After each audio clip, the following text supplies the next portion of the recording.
Habang pasan ni Ilusha si Myra sa likod niya, sumulyap siya at nakaramdam ng ginhawa. Hindi naman mukhang malala ang sugat nito. Iniisip niyang kayanan nitong gamutin ang sarili gamit ang kaunting recovery magic. Ngunit sa halip na gamitin iyon para sa sarili, tinipon ni Myra ang natitira niyang mana at ibinuhos lahat upang pagalingin ang likod ni Ilusha. Dahil dito, napagtanto niya kung gaano kabait na tao si Myra. Samantala, si Gregory ay nakatayo sa gilid ng kagubatan nang bigla siyang makaharap ng isang maha-wolf. Mahigpit niyang hinawakan ang sibat at hindi umurong. Sumugod ang lobo at sinalubong niya ito, itinusok ang sibat diretso sa katawan nito at napatay sa isang malinis na atake. Bumagsak ang patay na lobo sa ibabaw niya. Itinulak niya ang mabigat na katawan nito at sinubukang tumayo, ngunit nakita niyang nakatayo sa harap niya si Ilusha, nakalilim sa kanya. Agad niyang nakilala ang isang plague dragon. Walang pag-aalinlangang itinaas niya ang sibat, handang lumaban. Ngunit biglang lumabas si Myra mula sa likuran ni Ilusha at inutusan si Gregory na ibaba ang sandata. Ipinaliwanag niyang hindi tulad ng mga plague dragon na narinig niya si Ilusha. Masusing tiningnan ni Gregory ang dragon at sa kanya napagtanto ang katotohanan. Ito ang batang dragon na minsang sumagip kay Myra. Ibinaba niya ang sibat at humingi ng paumanhin kay Ilusha, kapwa sa pagtaas ng sandata at sa anumang pinsalang nagawa niya noon. Masaya si Ilusha na nagbago ang isip ni Gregory. Pagkatapos ay ikinwento ni Myra ang lahat. Ipinaliwanag niyang balak ni Dao gamitin ang itlog ng Rock Dragon bilang pain upang dalhin ang tunay na Rock Dragon diretso sa kanilang nayon. Pinakinggan ni Gregory ang bawat salita at agad niyang naunawaan kung gaano kapanganib ang sitwasyon. Hinarap niya si Ilusha at nagtanong kung maaari siyang sumakay sa likod nito. Pumayag si Ilusha. Samantala, sa nayon, naglalakad si Dao sa mga bukirin na tila kalmado. Namangha ang mga taga-nayon nang makita siyang buhay, ngunit wala silang ideya sa binabalak niya. Lalo pang nadagdagan ang kanilang gulat nang dumating sina Myra at Gregory, sakay sa likod ng isang plague dragon. Palakas ng palakas ang dagandong ng Rock Dragon sa malayo. Alam ni Gregory na kapos na sila sa oras. Mabilis siyang naglatag ng plano. Siya at si Ilusha ang haharap mismo sa Rock Dragon, habang si Myra ay mananatili upang pamunuan ang paglikas dahil sugatan pa ito at hindi dapat mapasama sa labanan.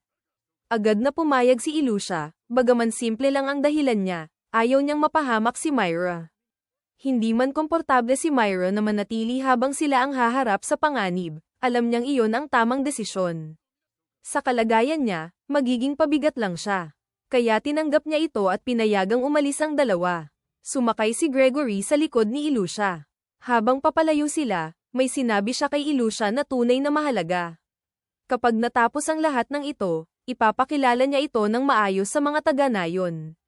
Gusto niyang malaman ng lahat na kaibigan nila si Ilusha. Narinig iyon ni Ilusha at may gumalaw sa kalooban niya. Ito ang matagal na niyang hinahangad, ang mamuhay kasama ang mga tao ng mapayapa, natanggapin bilang kapantay at hindi katatakutan.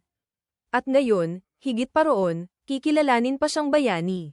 Halos hindi siya makapaniwala, samantala sa nayon, nagsimula na si Dao ng kaguluhan. Naglakad siya sa mga lansangan na nakahugot ang espada at pinatay ang ilang hayop, pati isang taga-nayon. Natigilan ang mga tao sa paligid. Hindi nila maunawaan ang nangyayari. Ito ang lalaking kamakailan lang nawala, at ngayon ay bumalik na ganito. Dumating sina Gregory at Ilusha, at lalo pang lumalim ang kalituhan. Hindi maunawaan ng mga taga-nayon kung bakit nakasakay si Gregory sa isang plague dragon. Malakas na nagsalita si Gregory at inutusang kumalma ang lahat at makinig. Ipinaliwanag niyang hindi kaaway si Ilusha, kakampi nila ito. Ngunit bago pa nila tuluyang maunawaan iyon, nagsimulang umuga ang lupa. Mabilis nang papalapit ang Rock Dragon. Hindi na nag-aksaya ng oras si Gregory. Sumigaw siya sa lahat na tumakbo at lumayo hanggat maaari. Nagkawatak-watak ang mga tao at nagtakbuhan sa iba't ibang direksyon. Lahat ay tumakas, maliban sa isang batang lalaki na si Jean, na nanatiling nakayuko at nagtatago sa likod ng isang kahon. Dumiretso si Dao kay Gregory at pinatamaan siya ng mabigat na suntok na nagpaurong sa kanya. Agad na sumingit si Ilusha at siya na ang humarap, madaling napangibabawan si Dao. Sa isang sandali, may malinaw na pagkakataon si Ilusha na tapusin siya. Ngunit hindi niya iyon ginawa. Alam niyang ang pagpatay sa isang tao, anuman ang kasalanan nito, ay magpapakita lamang na isa siyang halimaw, tulad ng paniniwala ng lahat. Kaya pinigil niya ang sarili at sa halip ay pinabagsak lamang si Dao hanggang mawalan ng malay. Nakita ni Gregory ang lahat at tuluyan nang nawala ang natitira niyang pagdududa. Si Ilusha ay eksaktong ang tulad ng sinabi ni Myra. Ibinaling ni Ilusha ang pansin sa itlog. Kailangan niya itong makuha agad bago dumating ang Rock Dragon. Ngunit biglang nagmulat ng mata si Dao. Napatitig si Ilusha, nabalisa. Naisip niyang baka hindi talaga tao si Dao. Sinuri niya ang stats nito at may nakita siyang kakaiba. Ang level ni Dao ay kapantay ng mga Maha Wolf, isang bagay na hindi normal para sa tao. Bago pa niya iyon mapag-isipan ng husto, nakita ni Dao si Jin na nagtatago sa likod ng kahon. Agad niya itong sinunggaban at hinayla sa harap niya, may espada sa leeg ng bata. Pagkatapos ay may mas kakaibang nangyari. Binuka ni Dao ang bibig at may slime tentacle na sumulpot, na agad nagpatilapon sa kanya paakyat sa tuktok ng tore ng tubig. Napatitig si Ilusha sa di makapaniwalang tanawin. Ang kakaibang stats at ang pangyayaring iyon, anumang nilalang si Dao, hindi na siya simpleng tao. Biglang sumabog mula sa kagubatan ang Rock Dragon. Itinaas ni Dao ang itlog sa gilid ng tore, handang ibagsak ito. Agad na sumugod si Ilusha ng buong bilis. Ngunit sa huling sandali, itinulak ni Dao si Jin pababa mula sa tore. Napilitang pumili si Ilusha. Agad siyang nagbago ng direksyon at sumisid pababa upang saluhin si Jin bago ito bumagsak. Nailigtas niya ang bata. Sa mismong sandaling iyon, tumalon si Dao mula sa tore habang hawak ang itlog, at ibinagsak ito sa lupa. Nabiyak ito ng tuluyan. Nang makita ng Rock Dragon ang basag na itlog, tuluyan itong nagwala. Umalingaw-ngaw ang nakabibinging dagandong ng kanyang ungol at marahas nitong tinatapakan ang lupa, yumanig ang buong paligid. Nang hamupa ang alikabok at guho, naitago ni Ilusha si Jin sa ilalim ng kanyang katawan upang maprotektahan. Itinaas niya ang ulo at tumingin sa Rock Dragon. Bumigat ang kanyang dibdib. Ito na ang pinakamasamang maaaring mangyari, at alam niyang siya ang may sala. Kung tinapos niya lang sana si Dao noong may pagkakataon siya, hindi mangyayari ang lahat ng ito. Sumulyap siya kay Dao at biglang napahinto. Nakatayo ang lalaki, inuugoy ang mga braso sa kakaibang ritmo. Sa sandaling iyon, tinapakan ng Rock Dragon si Dao, at agad itong namatay. Saglit na napatitig si Ilusha, ngunit agad niya itong isinantabi. Mas malaki ang problemang nasa harap niya. Nagpasya siya. Hinarap niya si Gregory at sinabi na dalhin si Jin at iligtas ang lahat.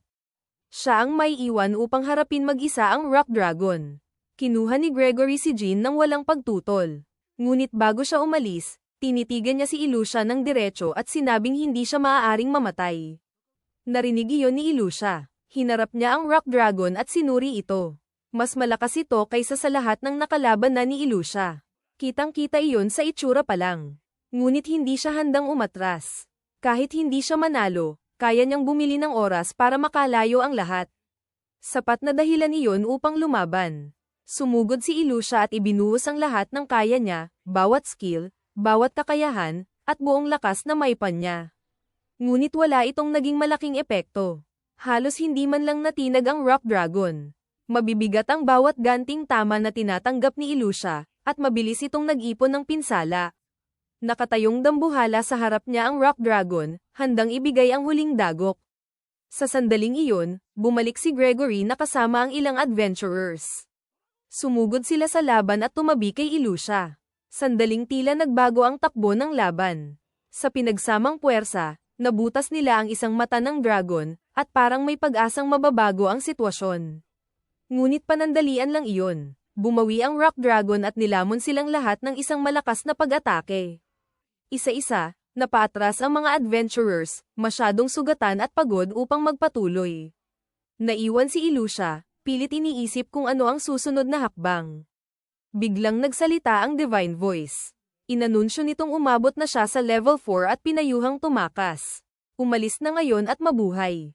Sinabi rin ng boses na matagal na nitong pinagmamasdan si Ilusha at alam nitong hindi siya makikinig, ngunit sinabi pa rin ito. Pinatahimik ito ni Ilusha. Wala namang naitutulong ang sinasabi nito. Mabilis siyang nag-isip. Ang pinakamainam na pagkakataon niya ay ang mag-evolve sa bagong anyo.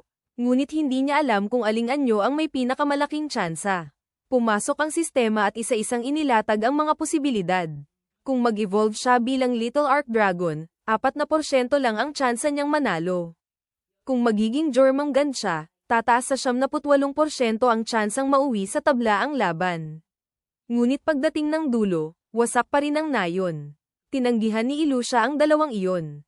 Ano ang silbi ng mabuhay o magtabla kung mamamatay din ang lahat sa nayon? Kung magiging Rolling Dragon siya, mas mababa pa sa 1% ang tsansa niyang manalo. Ngunit lampas 79% ang tsansa niyang makatakas.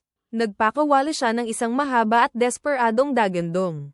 Sabay-sabay na bumuhos ang kanyang pagkadismaya. Lahat ng landas na ipinapakita ng sistema ay patungo sa direksyong hindi niya kayang tanggapin. Kaya naiwan siyang walang malinaw na pipiliin.